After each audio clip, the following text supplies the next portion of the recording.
Alright. Today we were talking about Maniac Cop 3, the final in a trilogy.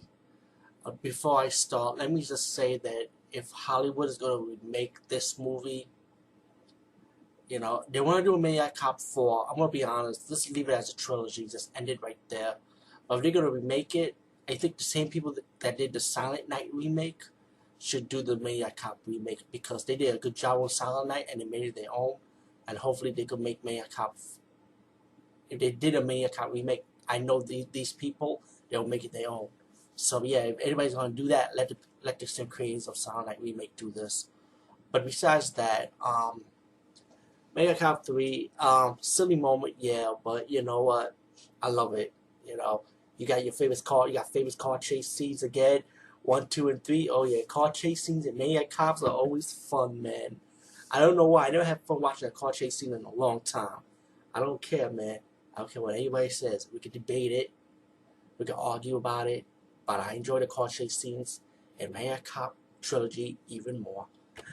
And he loved to be on fire, Maniac Cop. He's on fire all the time. Ghost Rider be like saying, shit, man, this guy's on fire more than me. Fuck.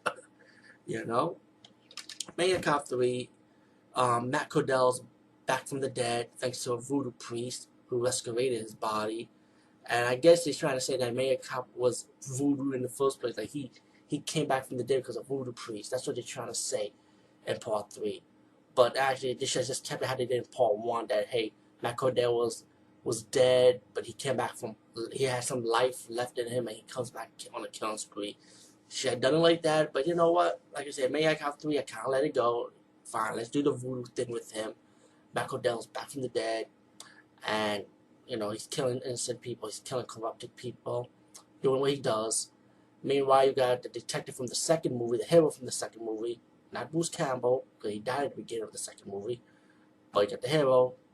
I like this guy, man, this actor. He's been around a lot of movies, When you see his face, you're going to recognize who he is just by looking at him, He's talking to this female police officer that he feels like that's like his daughter in a way. Like he kind of like respects her like that.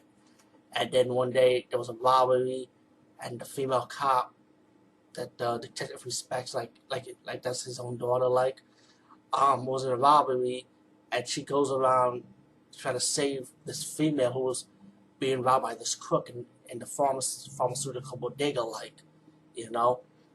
and she was able to stop the crook, right? But then the lady that was held hostage by the crook, right? She ended up picking up a gun and she shot the cop, and then the cop shot her back, and then you see the female cop saying that, wait a minute, you let him in? So it's pretty obvious that the crook and the hostage, they were in it together. They were like, pretty much, the hostage is helping the crook rob the pharmacy anyway. You know what I'm saying? Because they set the whole thing up. While the female police officer shot the crook. She actually thought she saved the lady, but the lady kind of tricked the female cop. Like I just said, she just shot her, and the female cop defended herself, shot her back, but she ended up being dead. Like she was in a coma now. She was like brain dead, but she was about to die anyway. Let's be real. But while she's in the hospital, you got Maniac Cop Matt Cordell wandering around, and he realized that there's a female cop just like him who've been set up by the corrupted official, because in her backstory, by word of mouth, when she was talking to the female cop was on the detective at the beginning of the movie, how the officials betray her they call her Maniac Katie because she's gun crazy, but she shoots bad guys. She's kind of like a female version of Matt Cordell in a way, when he was innocent. So anyway, Katie's brain dead, and there's all these corrupt officials, pretty obviously they want her to die. They set her up trying to say this cop is actually a bad cop, but really she was a good cop all this time anyway, because she actually trying to save the lady, but they didn't see the whole story. You know what I'm saying? How the female hostage was in on it with the crook. So while Matt Cordell is actually trying to help her out, trying to prove her innocent by killing people has to do around the case, with killing people, killing the camera crew that set her up to make her look bad, while the detective trying to do his own investigation, and he wants the truth, like what really went down in the pharmaceutical robbery. You know what I'm saying? Um, you got like Matt Cordell, like like I say, his film was killing people, and it get to the point when Matt Cordell's trying to get the body, to come with him so he could rescue her body. And then he got to the thing when he set the thing up, when he went to the robber who was still alive from the robbery shootout. He went to the robber, gave him a gun so he could just go out the hospital to be the distraction while he gets Katie's body and goes to the church with it. And then the detective shot the robber and his two henchmen trying to escape the mental hospital, like the medical, physical, like the police medical, like the police prison type of thing with the medical. Sorry about that. And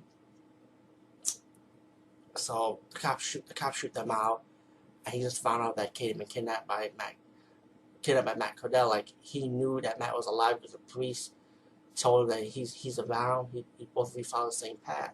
So the cop and the female doctor, the love interest of the detective, goes underneath the church, and he sees that the priest trying to perform a ritual on Katie, trying to bring her to life. And then behind the priest, the voodoo priest, was Matt Cordell with the shotgun. And that's when he started talking again, just like he did in the second movie a little bit. He said, finish it. And the voodoo priest telling Matt Cordell, like, her soul doesn't want to accept it. So he shot the priest, Matt Cordell, and then the woman's body was on fire. Matt Cordell took the police officer's woman's body, and he was in flame, while the detective and the female doctor walk out the building. There was an explosion, and then you thought it was over because the doctor and the detectives driving off, and then suddenly, car chase scene moment. Matt Cordell is all on fire, chasing the detective and the female doctor in a half broken up police car. But Matt Cordell's kind of still on fire. The Maniac cop, you know what I'm saying, trying to do like a haunted house moment with his hands, trying to grab through the window, trying to grab the detective, trying to grab the doctor, car chase scene, and then the detective put like the oxygen tank in the car started crashing, the hospital car. The detective and the doctor was okay, and the car the Maniac cop was in, Matt Cordell, exploded, and the doctor and the detective survived, and they walk off. And then you got the ending when the dead body of Matt Cordell is right next to the dead body right next to Kate, the dead policewoman, and the dead policewoman's hands came out, and she was alive, holding Matt Cordell's hands, and the guy that was sort of he brought the dead body in turns around, and you get the credits rolled off. Maniac Cop 3 to me was very enjoyable. I like this movie. And even though there was a silly moment, pretty much Maniac Cop was looking for love, you know what I'm saying? But still, you let it slide, And I hope they I hope they don't do a part 4, just leave it as a trilogy. Because, come on, their bodies like burnt to a crisp, right? They be like dead zombies walking around with shotguns. I mean, come on. So if they do a remake, like, yeah, I hope the people that did the Silent Night remake do the remake for Maniac Cop if they ever do. I would like to see it, and I can believe Hollywood can make it their own in a way, in my opinion. Anyway, peace, guys. See you later.